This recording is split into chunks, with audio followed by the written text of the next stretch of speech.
Good, good day, people. Good evening. Uh, Joining you here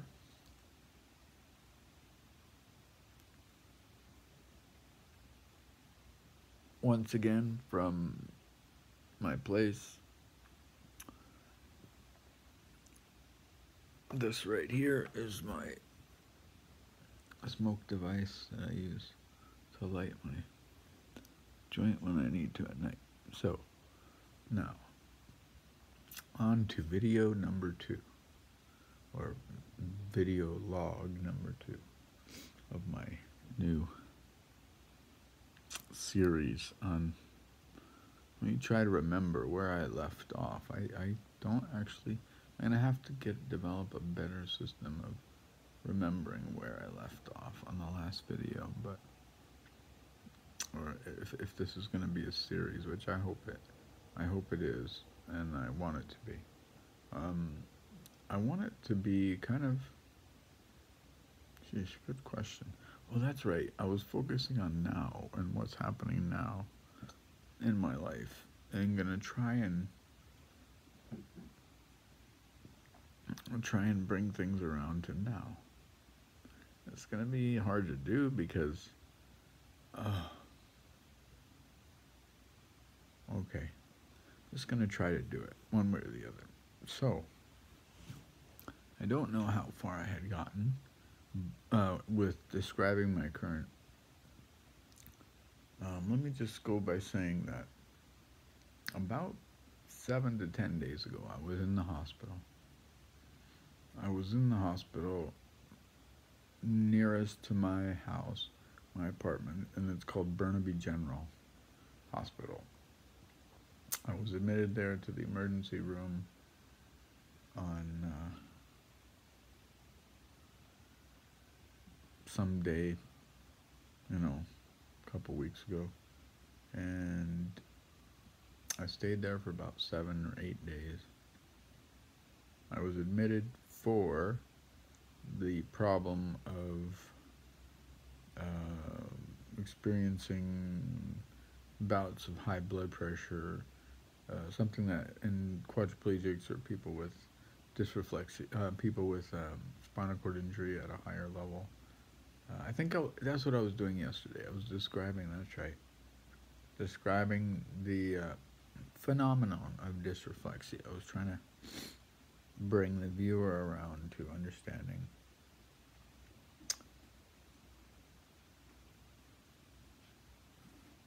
My cat climbing in the closet. To bring the viewer around to understanding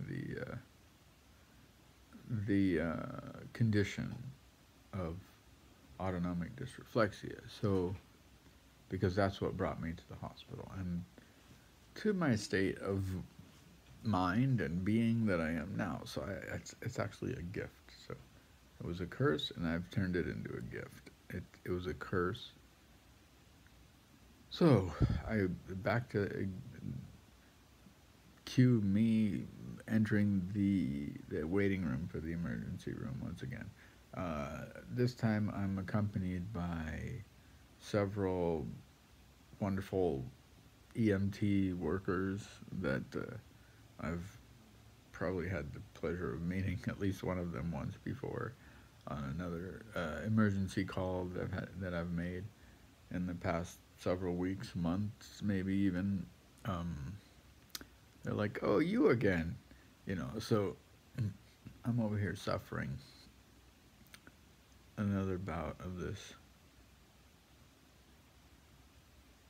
autonomic dysreflexia, and I go to the I call the ambulance, and they come over here, and they I tell them again what's been going on, and another episode where my blood pressure just went through the roof, and that was forced with the decision of take something to reduce the blood pressure or go to the hospital and find out what's really wrong with me this time. And yeah, so it's another night, and the night before I had woken up my dad, and he had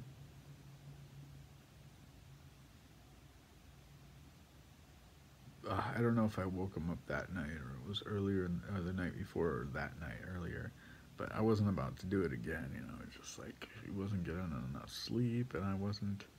Uh, it's just my body wasn't handling the shit well enough. You know, like I'm just like, what is? You know, I gotta find out what's going on. Why am I getting these like bouts of severe autonomic dysreflexia? Hey, Frody, what's up? Come here, buddy. I think he wants some attention. Uh, Come over here when you get a chance. He'll be up. Just he likes to sneak up on me. Um, uh, so what's causing it? Why am I coming back to the emergency room again? Let's figure this out for once and for all. I guess this time I'm gonna get admitted, and we're gonna figure it out. I'm determined. This is the most recent time I'm there. I'm like, I'm gonna get them to run these scans. Why I thought I would do it, this one turned out differently, I don't know, because I did the same thing before at the other at VGH, the one in Vancouver, and ended up coming home with the same. So anyway, I'm at Burnaby, and I'm thinking this time we're gonna get to the bottom of this. I'm gonna get admitted. We're gonna figure this out. So since I've been there so many times to one hospital or the other, they're like, okay, we'll admit you, and we'll find out what's going on. Sure enough, they'll schedule an MRI. Yeah, good. We'll get that out of the way. Good. We'll schedule a CT scan. Good. Yeah, we'll get that out of the way. X-ray. Yeah, get that out of the way. I'm handling it pretty well. They like um. Anyway, it was a horrible experience in the emergency, the waiting room for the emergency like admittance area, like the ICU, I guess you could call it, or pre-ICU. I guess it was full, so the emergency area was just housing all the people. So it was late, and I was still in the waiting area outside where the people were coming in. People were going in, and I was waiting. It was like 3 hours past. I was waiting 4 hours, and then I was like, "Hello, have I not been called yet? Has my turn not been called?" They're like, "Oh, actually, yeah. Before it was a while ago, but or it's come and gone, but we didn't get you. Why? Because we don't have any beds for a person in a wheelchair. We don't have any beds open, and since we're gonna have to get you down anyway, we didn't call." I'm like, it's cold out here, and I'm with all these people. Just let me put me inside. And plus, my blood pressure was getting really high by this time, and it was no joke because I had been sitting there, and I told them, I'm like, I sat for another 45 minutes in the area. Anyway, I don't want to relive the whole thing, but it was just to give you an idea of what life is like for me sometimes, and I should not have gone there. It was my own stupid decision to trust the people at the hospital to take care of me. But so I'm waiting there, sitting there, and I'm like, my blood pressure is getting really high. You really should take this seriously. Like I need to be seen. Or at least moved off this chair because I'm uncomfortable, and I've been here for a while, and it's getting worse. And they're like, yeah, whatever. They keep just dismissing me. And I said, well, it's getting up at around 200, 300 now. It's good. And they're like, well, and one guy brings over the blood pressure monitor, and he's like, okay, and I'm like, yeah, you take it now. And because he put it on like a 10-minute timer or something, and I was like, no, it needs to be taken now. No, he took one measurement of it, and it wasn't that much over normal. It was like within normal range. Mine is low, so 90/60 is normal. It was about 110/90 or 80 or something, which is a bit high for me, but he wouldn't buy that because, it's within normal for most people, and he thought I was just exaggerating. And then it was like a few minutes later, like maybe 5 minutes later, and I said, now it's going up. It's like I told you it was a couple minutes ago. But he's like, well, we got it on a timer. It's going to go off. And I'm like, no, you should take it now. It's over 200. So he took it, and it was like 250, 260. It was way up there. And I was still sitting there. So then they finally started to, anyway, it just got worse. They put me in a bed, but they had no bed. And they used the Rojo. And I'll take responsibility for the fact that I put my life in their hands yet again, when I should have known better than to ever risk going in there. The reason I did it is because I wanted to avoid taking medications, because I thought there was actually something wrong with me that they would be able to figure out by me going in there, and taking medications at home just to kill the symptoms was not really a good option for me. I went in there, and what they did was put me in a bed that wasn't suited and just sat me there for days and days in the bed, up, down, in the bed. They wouldn't get me in the chair, and I ended up getting more dysreflexia, and they ended up giving me milligrams of Dilaudid and Ativan to calm the symptoms, even though I resisted doing it to the last second each day until I would have a bout of it and my blood pressure would go up high. Finally got them to get me a bed upstairs in the ward, where I was like not able to make any progress. They didn't change the catheter when it was due to be changed. Waited a few days. Again, that sent my blood pressure through the roof. I insisted. They finally brought someone out and changed it, and there was some complications because it was late and there was a clot, and I was, again, my blood pressure was really high because of that, but I did survive that, and I was like, just get me out of here, please let me out of here. And so I left it in a just like, all right. I left. I came home, and I felt incredibly strong. I felt empowered, really. The fact that I had gone into there and just dealt with all those blood pressure spikes and the pain, and not even flinched, but I had been able to just say, okay, I made a bad move, get me out of here. I won't do that again. And also to myself, I had said, you know, I can go through something that, you know, I don't honestly know any other humans in my life that could go through the shit that I've been through and be like, have pleasantness and be comfortable. Oh, I just thought of something I have to do. I forgot to do.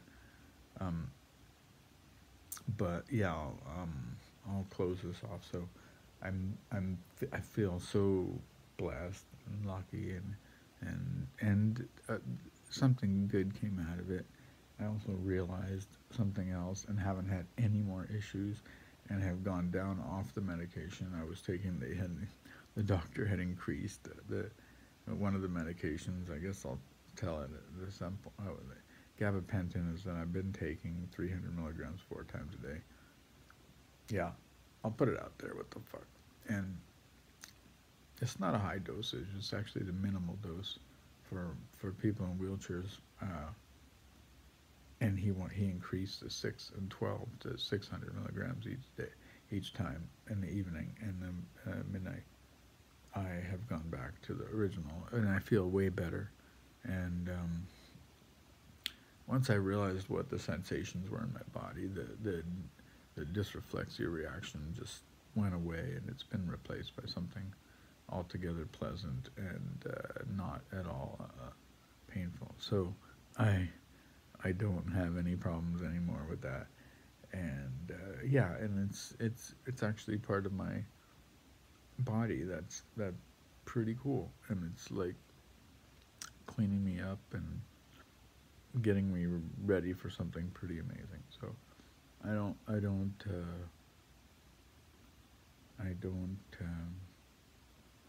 have any regrets or any bitterness over what happened. It was just really, the hospitals are not prepared to handle people like with disability. end up being in without a bed, without a quality bed, and then the rest of the people around feel incompetent, which they're not really, but they act incompetently because they don't have a person on a good bed, and then the person's suffering and they can't handle it, and they can't get the people who are supposed to handle the equipment to handle it, so they feel just like they're, you know, trying to climb up a mountain with snow on it, and they're not even have any snow gear or anything. So it's kind of like, you know, not working out very well. Yeah. Anyway, I'll close off the video, and next time I'll get into maybe a little bit of how I figured out what was going on, and I'll start hinting at it at least. All right.